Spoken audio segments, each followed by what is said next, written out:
Hello friends, I am doctor Anuj Kumar Dhama. मैं practising paediatrician हूँ गुड़गांव में। आज हम जो डिस्कस करने वाले हैं important facts and queries of the newborn's, specially जो फर्स्ट टाइम पेरेंट्स हैं उनके लिए बहुत इंपॉर्टेंट क्वेरीज हैं सारी। सबसे पहले कोलेस्ट्रॉल के रिगार्डिंग पेरेंट्स कहते हैं हमें तो पता है ब्रेस्ट फीडिंग करानी होती है, पर ब्रेस्ट फीड आता कब है? तो इनिशियली तो पानी पानी आ रहा होता है। एक्चुअल में जो इनिशियली आ रहा होता है उसको बोलते हैं कोलेस्ट्रॉल। कोलेस्ट्रॉल में भी प्लेन क्लियर हो सकता है थोड़ा सा येलोइश हो, थोड़ा थिकिश हो, पर ये बेबी के लिए बहुत इंपॉर्टेंट होता है। इससे बेबी की इम्यूनिटी स्ट्रांग होती है और उसका गट मींस जो स्टमक होती है उसके जो नॉर्मल बैक्टीरिया होते हैं वो स्टेब्लिश होते हैं, जो लेटर लाइफ में आप उसके लिए बहुत हेल्पफुल होते हैं। तो पहली क्वेरी, कोलेस्ट्रॉल बच्चे को देना चाहिए कि नहीं देना चाहिए? 100% देना चाहिए और वो बच्चे के लिए सफिशिएंट होता है। हमने कुछ और एक्स्ट्रा उसको नहीं देना होता है, वो थोड़ा क्वांटिटी में आएगा, वो भी उसके लिए सफिशिएंट है। सेकंड क्वेरी होती है रिगार्डिंग द अम्बिलिकल कॉर्ड, जिसको बोलते हैं हिंदी में बोलते हैं नाल। तो अम्बिलिकल कॉर्ड जो होती है वह normally 4th to 10th day के बीच में गिर जाती है। नॉर्मली वह ड्राई रहती है। क्या उसकी केयर के लिए हमें कुछ एक्स्ट्रा करना चाहिए? कुछ नहीं करना, जस्ट हमने उसको ड्राई रखना है अनलेस अनटिल आपको लगे इसमें कोई डिस्चार्ज आ रहा है या कुछ प्रॉब्लम है। अगर ऐसा कुछ है तो हमें जाके अपने डॉक्टर को दिखाना चाहिए।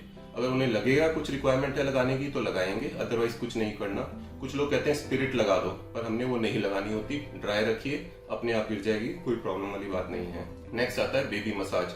क्या हमें सर्दियों में बेबी मसाज करना चाहिए कि नहीं करना चाहिए? बच्चे के हम सारे कपड़े उतार देंगे, तो बेबी मसाज हमें हमेशा करना चाहिए, सर्दी हो चाहे गर्मी हो।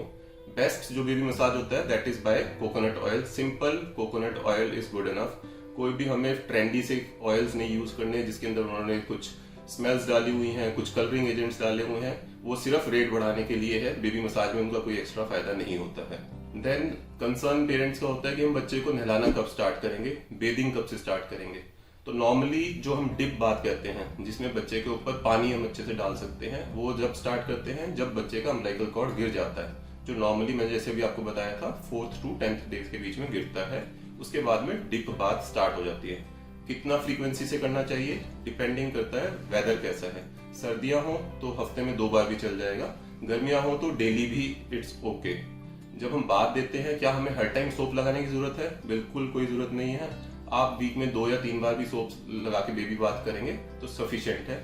बट इंपॉर्टेंट बात है कि जो बेबीज के सोप होते हैं वो अडल्ट सोप से डिफरेंट होते हैं। तो आपको अपने पीडियाट्रिशियन से डिस्कस करना है कौन सा सोप हमारे बच्चे के लिए सूटेबल है या कौन सा सोप सूटेबल नहीं है। फिर कुछ पेरेंट्स 3rd डे पे फॉलो अप पे आते हैं, फिर वो 7th डे पे आते हैं और हर बार कहते हैं कि अरे हमारे बेबी का बर्थ वेट तो 3 kg था, अब 2.9 kg रह गया, अब 2.7 kg रह गया।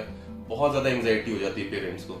इसमें इंपॉर्टेंट पॉइंट ये है कि शुरू में बच्चों का वेट डिक्रीज करता है। जब बच्चा वूम के अंदर होता है तो उसके अंदर एक्स्ट्रा वाटर होता है, वो बॉडी से शेड होता है यूरिन में, पॉटी में। तो up to 10% off the weight loss is normal. So अगर कोई बेबी हमारा 3 kg का बॉर्न हुआ है तो 2.7 kg तक नॉर्मली जा सकता है। वो वापस से रीगेन होना स्टार्ट हो जाएगा आफ्टर 7th डे। तो by the end of 2nd week the baby should have gained the birth weight, that is more important. In between कम हो गया कोई प्रॉब्लम नहीं है, पर अगर 10% से ज्यादा लूज हो रहा है तो again it's time to get in touch with your paediatrician. Next important concern जो पेरेंट्स का होता है jaundice. Jaundice is very common. More than 70% of the kids at some part of their life they develop jaundice.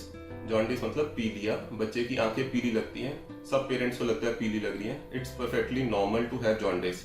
वो rather बच्चे को infection से protect करता है और उसके अंदर जो एक्स्ट्रा गंदगी होती है उसको बाहर निकाल रहा है, एक्स्ट्रा ब्लड जो ब्रेक डाउन हो रहा है उसको खत्म कर रहा है। तो नॉर्मली अगर हमारा बच्चा यूरिन ठीक से पास कर रहा है, फीड ठीक से ले रहा है, पॉटी ठीक से कर रहा है, तो जॉन्डिस हमारा सेटल डाउन हो जाएगा bye the end of the 10th day.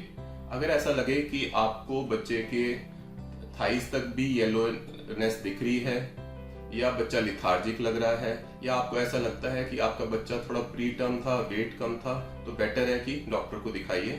Specially day 3 पे हमेशा डॉक्टर को जाके जॉन्डिस के लिए असेस करा लेना चाहिए।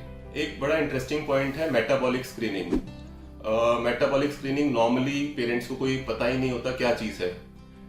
जब बच्चा न्यूबॉर्न होता है तो उसके अंदर कुछ डिफेक्ट्स हो सकते हैं, कुछ प्रॉब्लम्स हो सकती हैं जो बर्थ से ही इनग्रेन्ड है, जेनेटिकली वहां पे है। तो उन चीजों को डिटेक्ट करने के लिए न्यूबॉर्न स्क्रीनिंग करते हैं। ये वो प्रॉब्लम्स हैं जो बहुत कॉमन नहीं है, पर अगर बच्चे को हो जाए तो उससे बच्चे की डेवलपमेंट में, स्पेशली ब्रेन डेवलपमेंट में बहुत प्रॉब्लम हो सकती है। तो इनको करा लेना चाहिए। मोस्ट ऑफ द लैब जो होती हैं सिटी में वो इनको ऑफर करती हैं। हमेशा डॉक्टर से पहले से डिस्कस कर लीजिए। एम्बुश स्ट्रेटेजी नहीं होनी चाहिए कि भाई हमें तो पहले किसी ने बताया नहीं था, अब अचानक से डॉक्टर ने बता दिया, अब हमें पता नहीं करानी है कि नहीं करानी है, कितने डिजीजेस की करानी है। तो मोस्टली 7 कॉमन डिसऑर्डर्स हैं जिनके लिए करानी होती है। आपके डॉक्टर उनकी लिस्ट आपको बता देंगे, उनकी स्क्रीनिंग कराइए। अगर वो नॉर्मल आ जाते हैं तो majority of these diseases they are ruled out, जिससे आपके बच्चे का फर्दर ग्रोथ या डेवलपमेंट अफेक्ट हो सकता था। मोस्टली जो अच्छे सेंटर्स हैं वहां पे न्यूबॉर्न हियरिंग टेस्ट होता है before the discharge of the baby. पर आपके सिटी में कुछ छोटे सेंटर्स हो सकते हैं जहां पे वो डिस्चार्ज से पहले न्यूबॉर्न हियरिंग टेस्ट नहीं करते हैं। आजकल ये मैंडेटरी है, ये कराना चाहिए।